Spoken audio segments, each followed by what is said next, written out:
let's get into it. It's a real challenge for engineers who deal with complex fluid flows all the time. And this happens on huge scales, like bioreactors, and on microscopic ones, like coating a pill. Their solution is a super powerful tool called computational fluid dynamics. You'll hear it called CFD. Think of it like this: you get to test and perfect your designs inside a computer.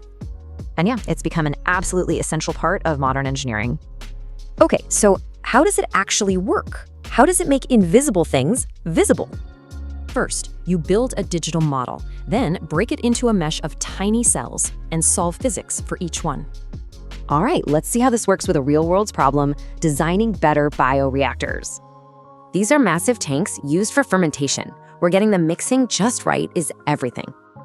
Using CFD, researchers compared two designs: the simpler bubble columns and more complex stirred tanks.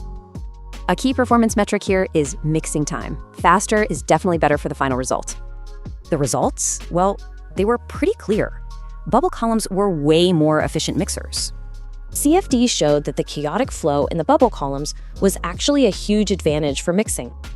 Okay, let's go from the massive to the microscopic. Now we're talking about coating pills. Getting this perfect is vital for the medicine, but simulating it is incredibly difficult.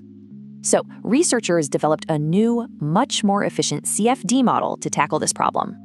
And what they found when they compared the speed of the old and new methods was just astounding. The new model was over 99% faster. It went from taking days down to less than a minute.